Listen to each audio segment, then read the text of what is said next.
રાજ્યમાં ફૂંકાશે ભારે પવન અને કાળઝાળ ગરમીમાંથી રાહત મળશે કારણ કે વરસાદની હવામાન વિભાગે આગાહી કરી છે।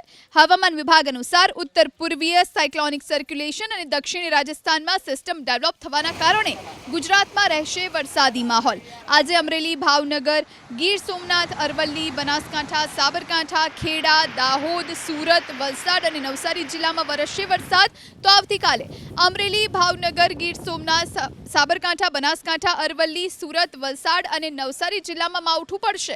14મી મેની વાત કરીએ ત્યારે રાજકોટ, મોરબી, ભાવનગર, બોટાદ, સુરેન્દ્રનગર, અમરેલી, ગીર સોમનાથ, બનાસકાંઠા, સાબરકાંઠા, અરવલ્લી, સુરત અને વલસાડમાં વરસાદ થઈ શકે છે। તો 15મીએ અમરેલી, ભાવનગર, ગીર સોમનાથ, કચ્છ, બનાસકાંઠા, સાબરકાંઠા, અરવલ્લી, દાહોદ, સુરત, નવસારી, વલસાડ, ડાંગ અને તાપીમાં વરસાદ વરસશે। જ્યારે 16મી તારીખે અમદાવાદ, ગાંધીનગર, મહેસાણા, પાટણ, બનાસકાંઠા, સાબરકાંઠા, અમરેલી, ભાવનગર, બોટાદ, સુરેન્દ્રનગર, ગીર સોમનાથ અને કચ્છ જિલ્લામાં માવઠું પડશે।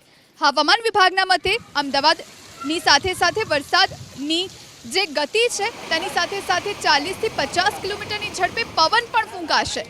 હવામાન નિષ્ણાત અંબાલાલ પટેલે આગાહી કરી છે કે આગામી સમયમાં રાજ્યમાં પ્રી મોન્સૂન એક્ટિવિટી શરૂ થઈ જશે। 16મી મે સુધી રાજ્યના અનેક જિલ્લામાં વરસાદ વરસશે।